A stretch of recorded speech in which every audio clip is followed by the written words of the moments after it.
21 दिसंबर 1963 को विरार महाराष्ट्र में जन्मे गोविंदा के बारे में कम ही लोग जानते होंगे कि जब वो पैदा हुए तो उनके पिता अरुण आहूजा ने उन्हें गोद तक लेने से इनकार कर दिया था। ये बात खुद गोविंदा ने एक इंटरव्यू के दौरान कही थी। गोविंदा ने इस इंटरव्यू में बताया था, जब मैं गर्भ में था तो माँ निर्मला देवी साध्वी बन गई थी। वो पापा के साथ ही रहती थी, लेकिन बिल्कुल साध्वी की तरह। कुछ महीनों बाद मेरा जन्म हुआ तो पापा ने मुझे गोद लेने से इनकार कर दिया। दरअसल उन्हें ऐसा लग रहा था कि मेरे कारण माँ उनसे अलग होकर साध्वी बनी है। कुछ समय बाद जब लोगों ने उन्हें मेरे बारे में कहा कि कितना सुंदर बच्चा है, कितना अच्छा लड़का है, तब उन्होंने मुझे प्यार करना शुरू किया। गोविंदा की माने तो उनकी माँ कभी नहीं चाहती थी कि वो एक्टर बने, हालांकि पिता का उन्हें बराबर सहयोग मिला। गोविंदा के अनुसार माँ चाहती थी कि मैं बैंक में जॉब करूं। ये मेरे पापा थे जिन्होंने मुझे एक्टिंग फील्ड में आने के लिए प्रेरित किया। उन्होंने मुझे कहा, तुम अच्छा लिख सकते हो, अच्छे दिखते हो, एक्टिंग कर सकते हो, तुम्हें फिल्मों में जाना चाहिए, क्यों जॉब खोज रहे हो। तू डायलॉग बोलेगा? ठीक है साहब, बोलते तो बोल के बताता हूँ। चल देखता हूँ तुझे। हाँ, मैं मुजरिम हूँ। जुल्म की काली दुनिया के लोग मेरे नाम से भी कांपते हैं।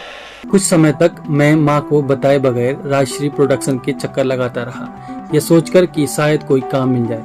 फिर एक दिन मैंने माँ से रिक्वेस्ट की कि वो मुझे फिल्मों में जाने की परमिशन दे दे। तब उन्होंने परमिशन देने के साथ साथ मुझसे कहा, नो शराब, नो सिगरेट, यदि तुम ट्राई करना चाहते हो तो करो, लेकिन ये चीजें लाइफ में नहीं आनी चाहिए। मस्का मार मार के कि मम्मी 1 साल का मुझे मौका दीजिए, ना मैं शराब पीऊँगा ना सिगरेट पीऊँगा, कोई बदमाशी करूँगा, मुझे चांस दीजिए तो मैं जाता हूँ फिल्म लाइन में, कुछ करता हूँ। 1 साल का मौका दीजिए। लकीली भगवान ने सुन ली। इसके बाद मैं रोशन तनेजा जी के एक्टिंग इंस्टीट्यूट चला गया और मैं लकी था कि उन्होंने मुझसे फीस भी नहीं ली। सरोज खान जी ने मुझे डांस सिखाया, जिसके लिए कुछ चार्ज नहीं किया। फाइट मास्टर राम ने फाइट सिखाने के लिए कोई फीस नहीं ली। इसका कारण सिर्फ इतना था कि वे सभी मेरे काम से प्रभावित थे। गोविंदा ने 21 साल की उम्र में पहली फिल्म की थी। फिल्म का नाम था हत्या। मैं प्यार का पुजारी, मुझे प्यार चाहिए। होम प्रोडक्शन की इस फिल्म को उनके बड़े भाई कीर्ति आहूजा ने डायरेक्ट किया था। यहाँ गोविंदा ने इस बात का जिक्र भी किया था कि वो 21 की उम्र में 50 दिन के अंदर उन्होंने 49 फिल्में साइन की थी। गोविंदा ने 1986 में फिल्म इल्जाम से बॉलीवुड डेब्यू किया था।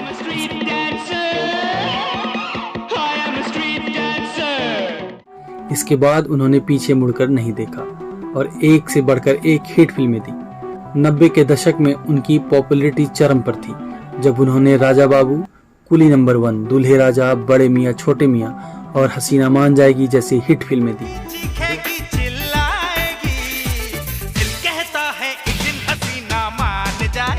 2000 के बाद से गोविंदा का बुरा दौर शुरू हुआ। उन्होंने भागम भाग और पार्टनर जैसी फिल्मों से वापसी करने की कोशिश की।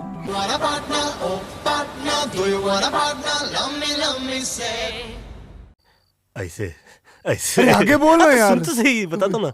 आके मुझे बोलती है, पानी, मेरा हाथ पकड़ लिया। हाँ, फिर हाँ आगे बोल। नहीं बता भाई मेरा भाई बता। गोविंदा की पिछली फिल्म रंगीला राजा थी, जो कि बॉक्स ऑफिस पर बुरी तरह पिटी थी।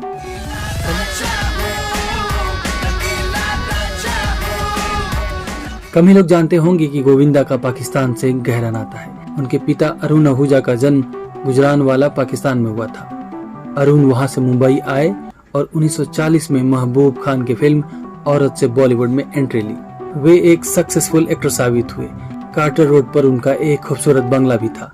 गोविंदा की माने तो एक बार उनके पिता ने एक फिल्म प्रोड्यूस की जो भारी घाटे में चली गई। फाइनली उन्हें बंगला बेचकर विरार में शिफ्ट होना पड़ा। उनके पिता अरुण आहूजा ने तकरीबन 40 फिल्मों में काम करने के बाद इंडस्ट्री को अलविदा कह दिया था। वहीं गोविंदा की मां निर्मला देवी जानी मानी क्लासिकल सिंगर और अभिनेत्री थी। इसके बावजूद गोविंदा का बचपन गरीबी में बीता और उन्हें काफी स्ट्रगल करनी पड़ी। दरअसल गोविंदा के जन्म से पहले पिता के डूबते फिल्मी करियर ने पूरी फैमिली को बर्बादी के रास्ते पर पहुंचा दिया था। घर की खराब आर्थिक स्थिति के चलते गोविंदा जब बड़े हुए तो उन्होंने नौकरी पाने के लिए बहुत पापड़ बेले। कॉमर्स में ग्रेजुएशन पूरी करने के बाद एक बार वो मुंबई के होटल ताज में स्टीवर्ड की नौकरी का इंटरव्यू देने गए, लेकिन उन्हें ये नौकरी नहीं मिली। गोविंदा ने बताया था, मुझे ये नौकरी नहीं मिली क्योंकि मैं इंग्लिश नहीं बोल पाता था। मैंने इंटरव्यू में इंग्लिश में बात नहीं की। ताज में भी एक बार स्टूअर्ड की नौकरी के लिए भी ट्राई किया।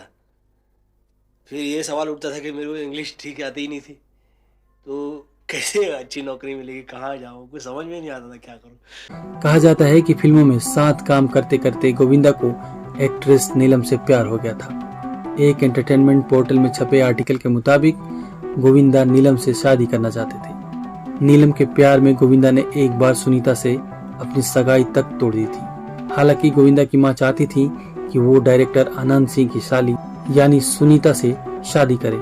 गोविंदा कभी मां की बात नहीं टालते थे, इसीलिए उन्होंने नीलम को छोड़ सुनीता से शादी की। गोविंदा ने मां के कहने पर मार्च 1987 में सुनीता से शादी की। उन्होंने अपनी शादी की बात सभी से छिपा कर रखी थी, ऐसा इसलिए ताकि उनका करियर प्रभावित न हो।